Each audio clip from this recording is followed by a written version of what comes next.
हेलबाउंड series के part 1 वाले video में मैंने एपिसोड 1 to 3 को इन डिटेल एक्सप्लेन किया है।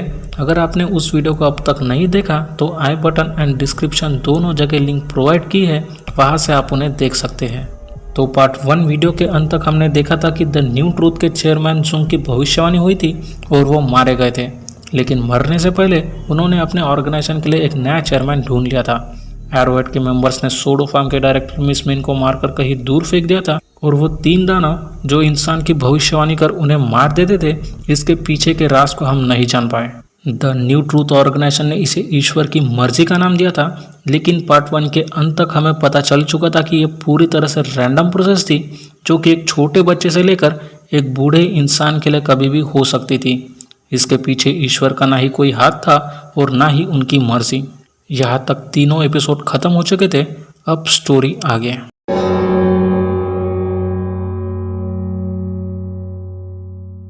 फोर की शुरुआत एपिसोड 3 के 4 साल बाद होती है, जहां हम देख पाते हैं कि द न्यू ट्रूथ एक बहुत ज़्यादा बड़ी ऑर्गेनाइजेशन बन चुकी थी। पिछले एपिसोड में जब पार्क ह्यून-जा का डेमोस्ट्रेशन किया गया था, तभी द न्यू ट्रूथ वालों ने इसकी सीधी लाइव ब्रॉडकास्टिंग लोगों तक पहुंचाई थी। जिस जगह पार्क ह्यून-जा का डेमोस्ट्रेशन हुआ था, उस जगह प्रेजेंस में द न्यू ट्रूथ ने एक नया म्यूजियम बना दिया। उस म्यूजियम में द न्यू ट्रूथ का नया चेयरमैन पास्टर किम लोगों को स्पीच दे रहा था, जहां वो बताता है कि जब इंसानों को नर्क में भेजा जाने वाला होता है तो ऐसे लोग अपने पाप को नहीं स्वीकारते और आखिर मरते दम तक एक अच्छा इंसान बनने का खाली नाटक करते हैं, जैसा पार्क ह्यून-जा ने किया। कुछ ऐसे भी लोग थे जो ये चाहते थे कि उनकी भविष्यवाणी एक ऐसी जगह सच हो जहां उन्हें कोई पहचान न पाए। कुछ इंसानों ने उनकी भविष्यवाणी होने से पहले ही खुद की जान ले ली थी, लेकिन भविष्यवाणी के वक्त उनकी आत्मा फिर से जिंदा हो गई और पूरे परिवार के आगे उसे हेलबाउंड किया गया। चेयरमैन पास्टर किम का कहना था कि लोगों को उनके पाप न छुपाते हुए असलियत सबके सामने एक्सेप्ट करनी चाहिए। चेयरमैन पास्टर किम और म्यूजियम के ऊपर एक वीडियो क्लिप बनाई गई थी, जिसे कुछ दिनों में रिलीज किया जाना था। इस वीडियो क्लिप को लेकर द न्यू ट्रूथ के मेंबर डेक्कन यूजी, प्रोड्यूसर बे योंगजे, प्रोड्यूसर जोंगवॉन के ऑफिस जाते हैं, जहां वो उस क्लिप में कुछ एडिशनल इन्फॉर्मेशन ऐड करने के लिए उन्हें कहते हैं। मिस्टर बे का मानना था कि जब से द न्यू ट्रूथ सोसाइटी के सामने आई है, क्राइम रेट भी काफ़ी बढ़ चुके हैं। एरोहेड के मेंबर्स ने भी उनकी मनमानी हद से ज़्यादा बढ़ा दी और वो मासूम इंसानों को मौत के घाट उतारकर ऐसा बिहेव करते हैं जैसे कि उन्होंने कुछ किया ही ना हो। मिस्टर बे कहते हैं कि सभी गुनाहों के लिए केवल द न्यू ट्रूथ ऑर्गेनाइजेशन ही जिम्मेदार है।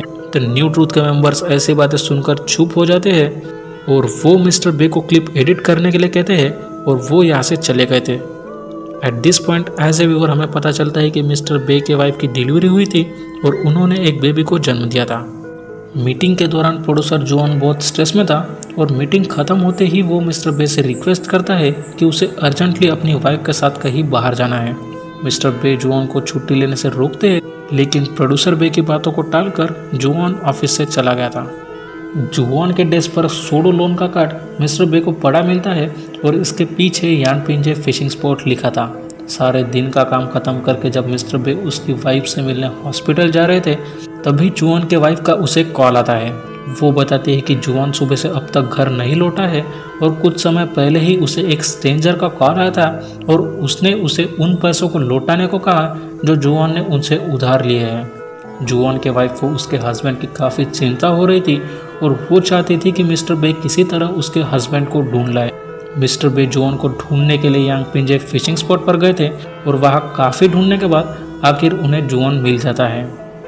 वो मिस्टर बे के सवालों का जवाब देते हुए बताता है कि कुछ दिनों पहले ही उसकी भी भविष्यवाणी हुई थी, जो कि अगले कुछ मिनटों में सच हो जाएगी। द न्यू ट्रूथ के द्वारा की जाने वाली बदनामी से बचने के लिए उसने ये कदम उठाया। जुवॉन ने पहले ही सोडो फार्म से हाथ मिला लिया था, जहां वो बताता है कि उसकी डेथ के बाद सोडो फार्म के लोग उसके फैमिली को फाइनेंशियली संभाल लेंगे। बेसिकली सोडो फार्म के मेंबर उन लोगों की हेल्प करते जिन्हें हेल में भेजा जाने वाला होता है, because the new truth organisation उस पर्टिकुलर पर्सन को और उसके फैमिली को काफ़ी ज़्यादा टॉर्चर करती थी और उसे पूरे देश से बाइकआउट किया जाता। जुवॉन मिस्टर बे से रिक्वेस्ट करता है कि वो उसके असली सच को कभी किसी के सामने न आने दे। अभी जुवॉन का समय खत्म हो चुका था और वो तीनों मॉन्स्टर जुवॉन को अपने साथ हेल में ले गए। इमीडिएटली वहाँ पर सोडो फार्म के लोग भी पहुँच चुके थे और वो जुवॉन के बॉडी को ठिकाने लगा रहे थे। सोडो फार्म के लोग पब्लिक को ऐसा शो करते कि जुओन ये देश छोड़कर कहीं बाहर चले गया है। यहाँ हमें सोडो फार्म की अटर्नी मिस मिन हाइजिन भी नजर आती है, जिसे कि एपिसोड 3 में एरोहेड के मेंबर्स ने मारकर कहीं दूर फेंक दिया था। और मिस्टर बे को प्रोफेसर गोंग मिलते हैं और वो उसे बताती है कि वो इन सब से दूर ही रहे।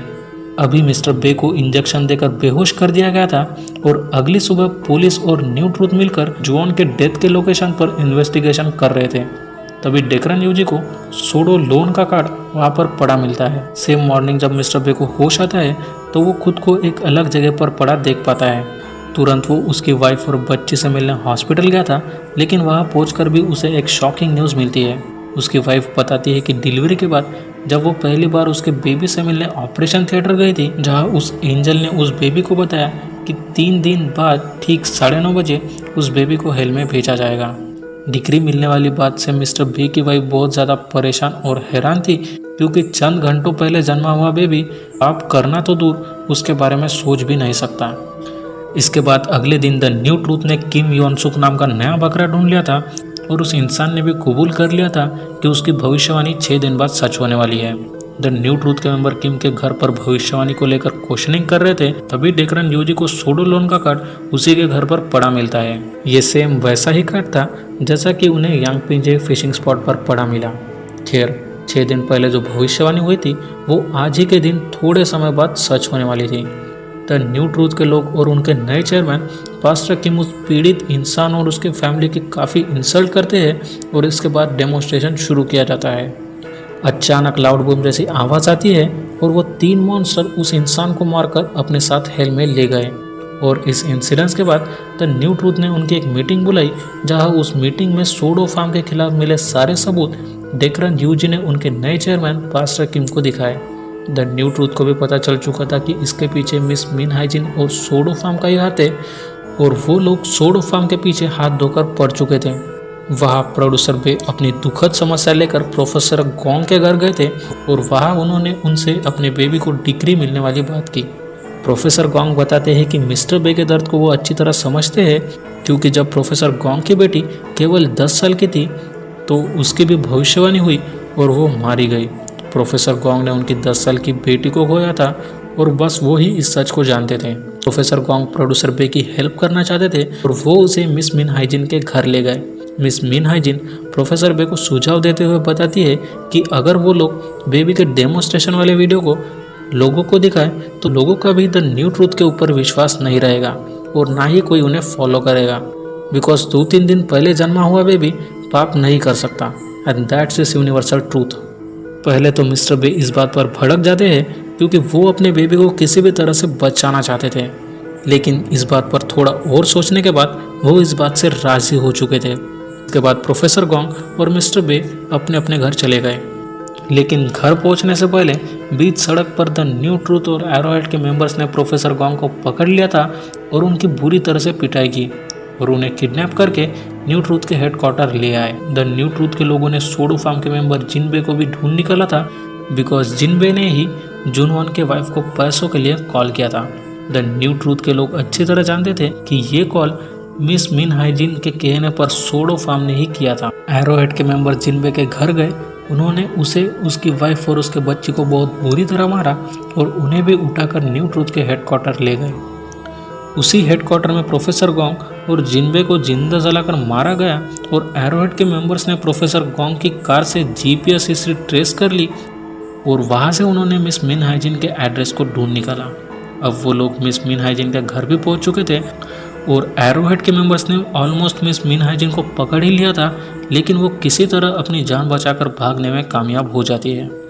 अगली सुबह जिस यूनिवर्सिटी में प्रोफेसर गोंग बच्चों को पढ़ाया करते थे, उसी यूनिवर्सिटी के आगे प्रोफेसर गोंग और जिनबे की डेथ बॉडी को लटकाई गई। नेक्स्ट मॉर्निंग प्रोड्यूसर बे उसके ऑफिस आता है, तभी उसे मिस मिन हाइजिन का कॉल आया था। वो बताती है कि ऐसे क्रूशल समय में उसे उसके वाइफ के साथ ही रहना चाहिए, बिकॉज द न्यू ट्रूथ के लोग किसी भी वक्त कुछ भी कर सकते हैं। फौरन वो उसके वाइफ को कॉल बैक करता है, लेकिन वो कॉल पिक नहीं करती। थोड़े समय बाद वो मैसेज करके बताती है कि वो द न्यू ट्रूथ के हेडक्वार्टर गई है। तुरंत मिस्टर बे मिस मिन हाइजिन को कॉल करता है। वो लोग उसकी वाइफ को बचाने के लिए द न्यू ट्रूथ के हेडक्वार्टर गए। वो लोग किसी तरह मिस्टर बे की वाइफ और उसके बेबी को बचाने के लिए सफल हो जाते हैं और इसके बाद मिस मिन उन्हें उनके एक फ्रेंड के घर ले गई जहां वो बंदा पहले एरोहेड का मेंबर हुआ करता था। लेकिन पास्ट में एक दिन जब उस बंदे की भी भविष्यवाणी हुई तो द न्यू ट्रूथ ने उन्हें उनकी बिरादरी से निकाल दिया। और इस समय हमें ये पता चलता है कि एपिसोड 1, 2, 3 में जो स्ट्रेंजर यूट्यूब पर एरोहेड के फेवर में स्ट्रीमिंग किया करता था वो यही बंदा था। मिस मिन हाइजिन ने उस स्ट्रेंजर के अकाउंट से उस वीडियो को भी अपलोड कर दिया था जिसमें उस बेबी को डिग्री मिली थी। द न्यू ट्रूथ से निकाले जाने के बावजूद भी वो खुद को उन्हीं के सोसाइटी का मेंबर मानता था। वो बंदा मूर्खों वाला काम करते हुए वापस पास्टर किम को कॉल करता है और मिस मिन हाइजिन और उस बेबी के घर पर होने वाली बात उन्हें बताता है।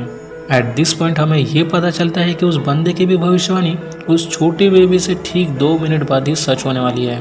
पास्टर किम बड़े आसानी से उस बंदे को मैनिपुलेट करते हैं और वो कहते हैं कि ईश्वर तुम्हारी कठिन परीक्षा ले रहा है और तुम्हें सच यानी द न्यू ट्रूथ का ही साथ देना होगा। वो बंदा बिना कुछ सोचे समझे पास्टर किम की बातों में आ गया और फोन कट करते ही मिस मिन और प्रोड्यूसर बे की जान लेने के पीछे पड़ चुका था। वहां से न्यू ट्रूथ के कुछ मेंबर्स और पुलिस भी उस स्ट्रेंजर के लोकेशन पर पहुंच चुके थे क्योंकि ये सारी चीजें लाइव स्ट्रीमिंग हो रही थी। सभी लोग उस जगह पर पहुंच चुके थे और तभी उस बेबी का समय खत्म हो चुका था। अचानक लाउड बूम जैसी साउंड आती है।